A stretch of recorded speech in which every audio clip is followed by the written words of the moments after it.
welcome. I'm Geeta Mohan and you're watching India Today Global. The big story, a week after US President Donald Trump claimed that Prime Minister Narendra Modi had assured him India would stop buying oil from Russia, Trump has repeated the claim, saying Modi told him India won't be buying much oil.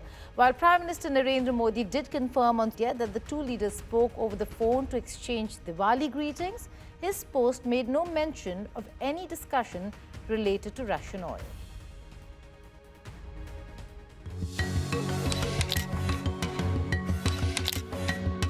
Ahead of Prime Minister Narendra Modi and US President Donald Trump's meeting on the sidelines of the ASEAN summit, President Trump has once again claimed that Prime Minister Modi has agreed to cut down oil imports from Russia. Trump made the remarks following a phone conversation with Modi on the occasion of Diwali.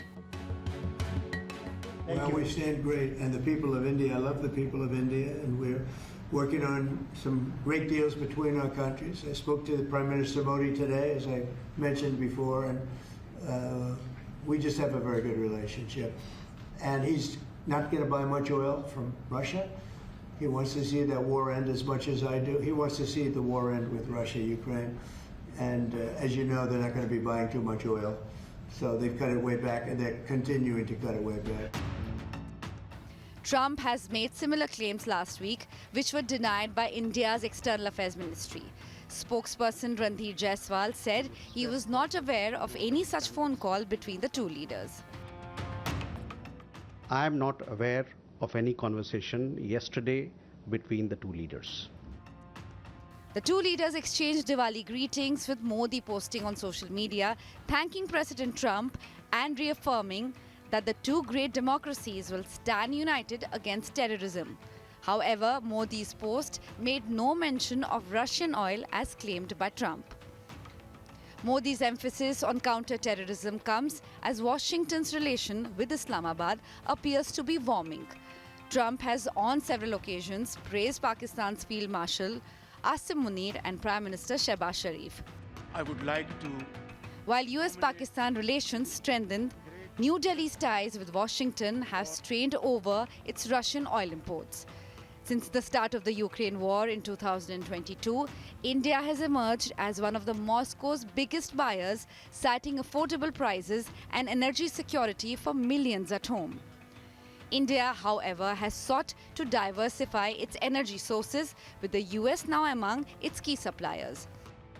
While Western nations, including US, continues energy imports from Russia, India has drawn repeated criticism from President Trump. His latest claim, however, remains unverified by the Indian government. With Neha Kumari, Bureau Report, India Today. Now, did India assure Trump or did it not? How will US pressure to decrease Russian oil import impact the ties between Modi and Trump? On Statecraft tonight, we discuss how tariffs, diplomacy, and energy politics collide, and why does the meeting between Putin and Trump, should it happen in Budapest, matter to New Delhi?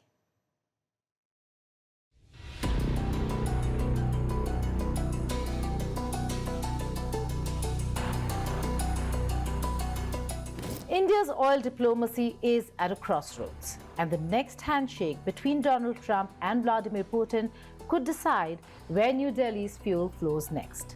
On one side is cheap Russian crude that kept Indian inflation in check and refineries humming. On the other, the looming threat of American tariffs that could cripple exports and unravel a hard-won trade balance. With Trump demanding that India stop buying much oil from Russia and offering tariff relief as bait, New Delhi faces a combustible mix of energy politics and economic coercion. But can India afford to anger Moscow without igniting domestic price shocks, or is the cost of defiance simply too high? Is India's Russian oil intake now hostage to a Trump-Putin deal? Hello and welcome. You're watching Statecraft with me, Geeta Mohan.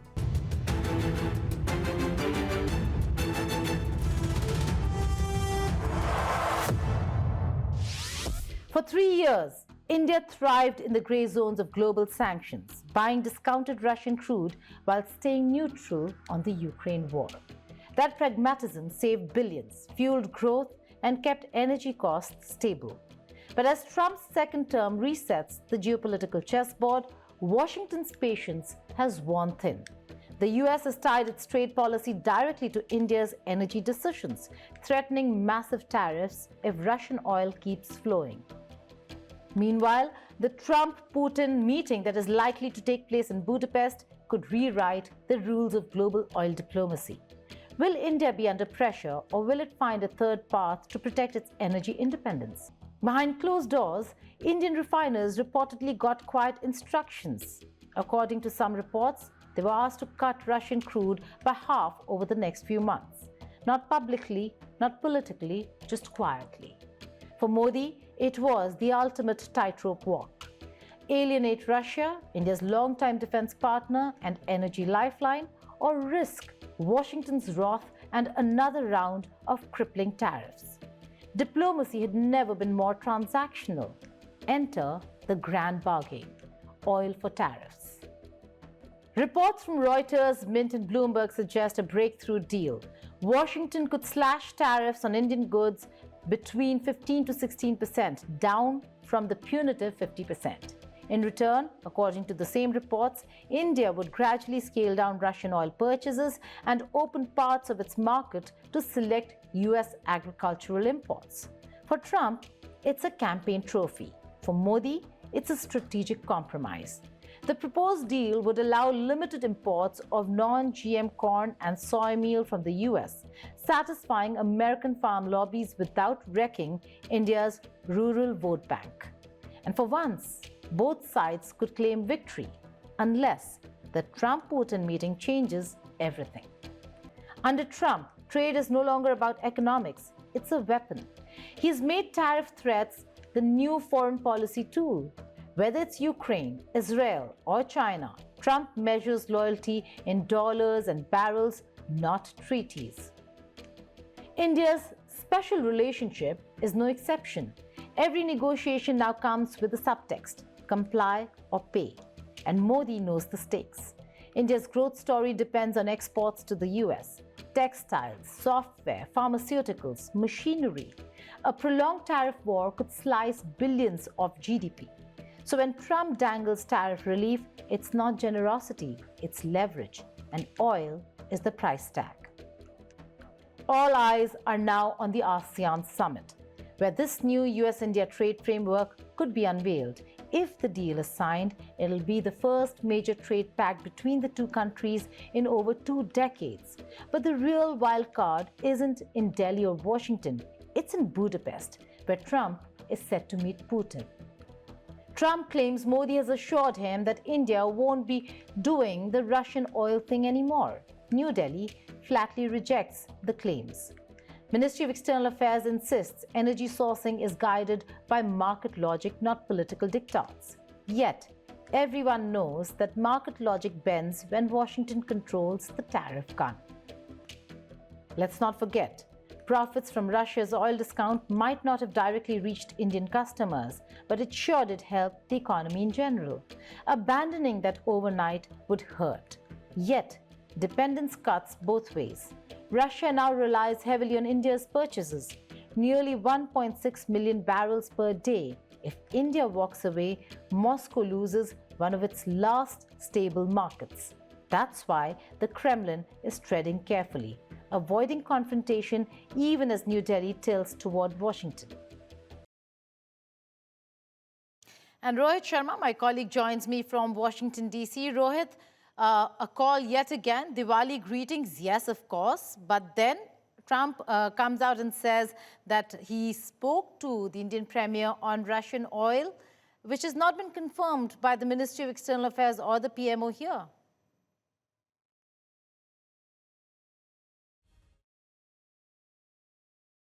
Okay, we'll try connecting with Rohit. He's just joined us. There seems to be a problem, a technical glitch, but that's the story. That's the big story.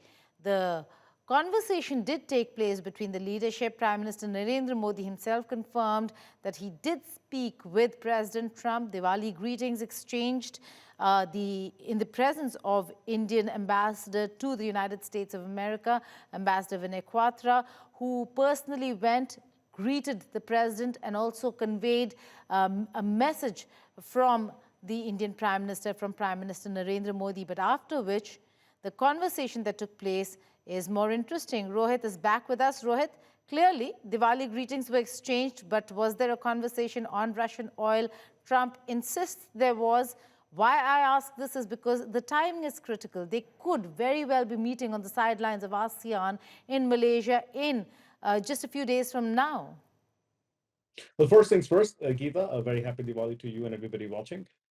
Yes, this could happen. We know that President Trump has made no secret that he's traveling. He will be going to Malaysia. He's also going to South Korea. And there is an expectation that if Prime Minister Modi travels to ASEAN, which he's invited to, that the leaders will meet. We've seen how the event unfolded yesterday at the White House. President Trump saying he loves India. He again talked about how he has a close relationship with Prime Minister Narendra Modi. And then we are hearing things about possible trade agreement, or at least an announcement of a framework that could take place when the leaders meet. So all positive signs from here, at least for now. Things do change quite rapidly here in Washington, D.C. But as far as India is concerned, I think things are heading in the right direction, Geeta. Well, okay, Rohit, the other very important meeting that everybody's been talking about, not so much Kremlin, is the Putin-Trump meeting. And that's going to be very important for India because the pressure in India comes ever since started coming ever since the relations between Moscow and DC really soured. And now we're looking at maybe a meeting. Should that meeting happen? Should it be a little positive? Maybe the pressure then will be off India, and India will not feel the brunt of this tariff punitive action by Washington, D.C. because of Russia. Absolutely. And the two things here playing at hand, Geeta. First, yes, even President Trump himself said that it would be, that Prime Minister Modi wants the war to end as much as he does, and for obvious reasons. That's number one. So there is the pressure, to sort of get this war ended in Russia and Ukraine. The other aspect, which a lot of people are also talking about, is we have a Supreme Court hearing on these tariffs in less than 2 weeks' time. And so the US side is wanting to at least get a trade agreement in place, or at least a framework in place, so that regardless of what happens at the case, that the trade agreement can stand on itself. So yes, there are two things. First is the war, that obviously India wants to end so that we don't have to pay the punitive tariffs. And the other aspect is from the Americans. I think they do want to get a trade framework done, regardless of what Supreme Court decides in 2 weeks' time. So and the positive, things are happening. President Trump's calling Prime Minister Narendra Modi. We're seeing all the social media love back again. We're not hearing from any other, people like Navarro and Besant and Secretary Locke going on and on. So I think things are heading in the right direction. But yes, Russia-Ukraine war plays a very important role in how these things will pan out.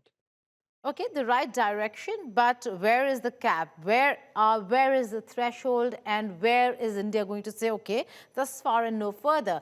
There are reports that are coming in, Rohit, from certain quarters where they're saying that the two sides have agreed on a 15% tariff rate.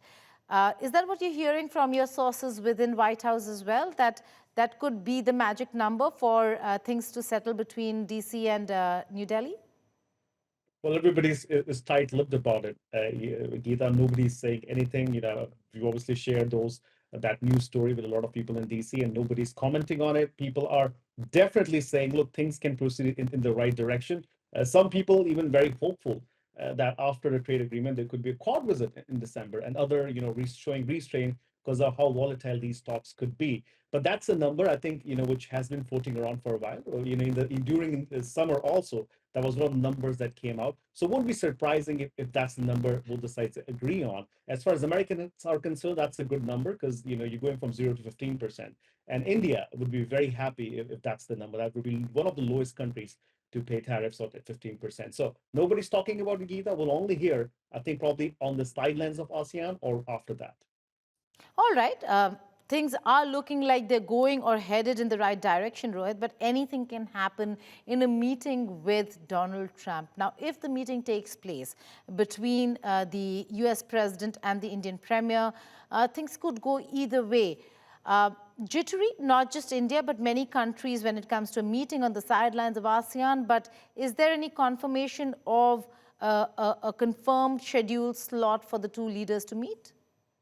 Not yet. We do know that President Trump is traveling. We haven't heard anything from the Indian side if they are traveling. I mean, at least not officially, so we'll have to wait and watch. But the expectation was that both leaders would be meeting in ASEAN after President Trump confirmed, through himself actually, that he's going to go to Malaysia and then to South Korea. So have to wait and watch. We have a couple of days left at ASEAN. So I think the news will probably break from New Delhi, Geeta, with the Prime Minister is going. And if that happens, then we'll probably get to know if there's going to be a bilat or a pull aside meeting with both the leaders, which is what we expect would take place in Malaysia. All right. Should the Indian Premier confirm his attendance at the ASEAN? If not a slotted bilateral, there certainly will be a pull aside. We look forward to seeing what happens after that. Rohit Sharma, thank you so much for joining us. Keep tracking all developments from DC. Now, President Donald Trump has demanded that the Department of Justice pay him a whopping $230 million in compensation for its criminal investigations of him dating to before his first term in the White House and even afterward. Reports suggest that any potential settlement might have to be approved by federal officials whom he has appointed during his second term.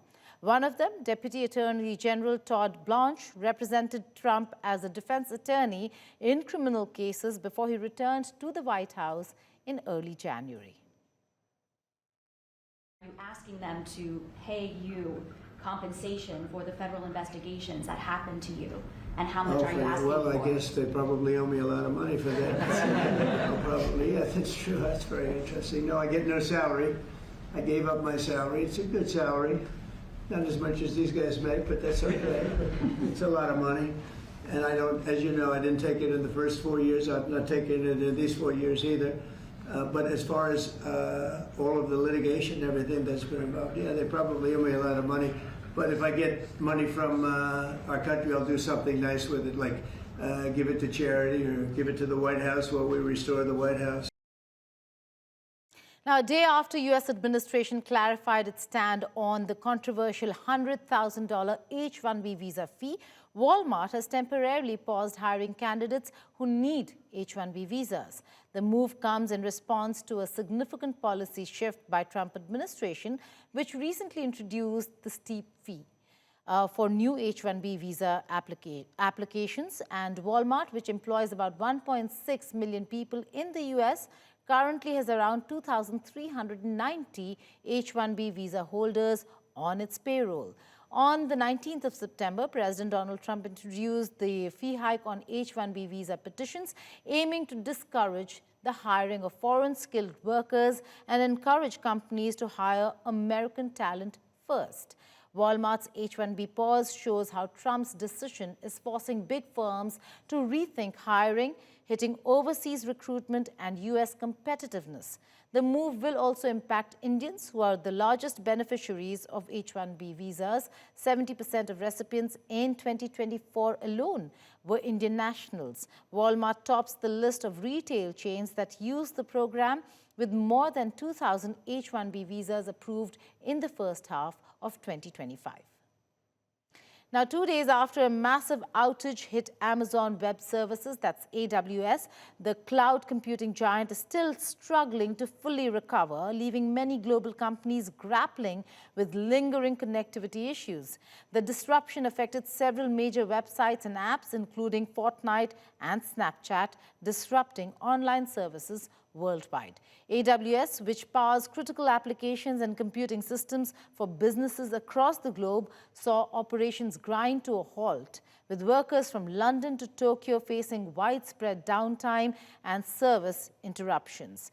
The outage has been described as the largest internet disruption since last year's CrowdStrike malfunction that crippled hospitals, banks, and airports, once again exposing the fragility of the world's interconnected tech infrastructure.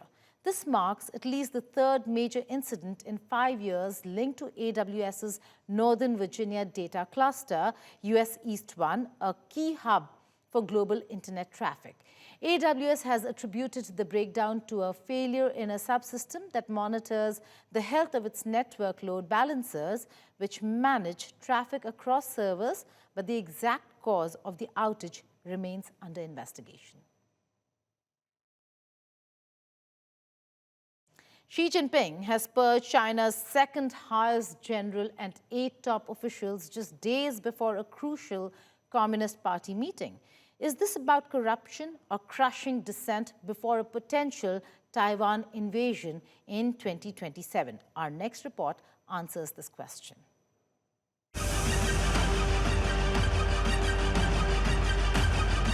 China trembles under one man's shadow, and his name is Xi Jinping.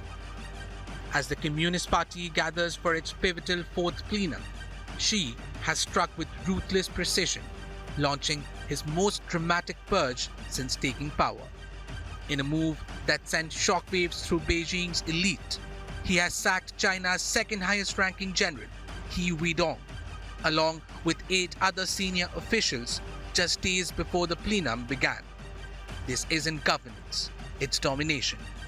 He Weidong wasn't just any official, he was vice chair of the Central Military Commission, the supreme military organ that Xi himself commands. His downfall signals that no rank, no loyalty, and no uniform can shield anyone from Xi's tightening fist. With He gone, the CMC has been reduced to just 4 members, its smallest lineup in Chinese history. 3 have been purged since 2022. The result, Xi now wields more military power than any leader since Mao Zedong. But this purge goes beyond the military. The 8 others expelled were China's inner circle of power, overseeing Taiwan, facing commands, the nuclear arsenal, and the ideological machinery that keeps the People's Liberation Army loyal to the party.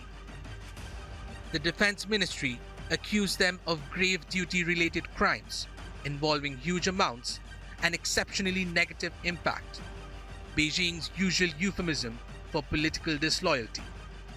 Now, as fourth plenum unfolds, Xi prepares his next act, filling the Communist Party's top organs with loyalists. Analysts expect 15 to 30 hand-picked cadres to join the Politburo and Central Committee, ensuring no trace of dissent remains. The 2025 purge could surpass even the 2017 anti-corruption campaign, marking the largest political shake-up in decades. But the purge isn't about cleaning house, it's about erasing threat. Behind the rhetoric of anti-corruption, this is a power massacre in slow motion. Each dismissal tightens the noose around potential challengers. Each disappearance sends a message to the elite: fall in line or vanish. What began as a campaign to restore discipline has mutated into a one-man crusade for absolute control. The corridors of Zhongnanhai echo with silence, not order, but fear. And looming over it all is 2027, the year US intelligence believes Xi wants his forces ready to invade and occupy Taiwan. To achieve that, he's silencing every obstacle in the barracks, the party, and the shadows. Xi Jinping isn't just tightening his grip on power, he's making sure no one else ever holds it again. With Devangana Datta, Bureau Report, India Today Global. A terror group goes digital, and this time it's targeting women. Pakistan-based Jaish-e-Mohammed has launched an online course to recruit women into its new brigade, Jamaat-ul-Muminat. Led by Masood Azhar's sisters, the sessions blend ideology, jihad, and indoctrination for a donation of 500 Pakistani rupees. As Jaish-e-Mohammed turns to the internet to expand its reach, one question stands out: is this the start of a new wave of digital jihad led by women?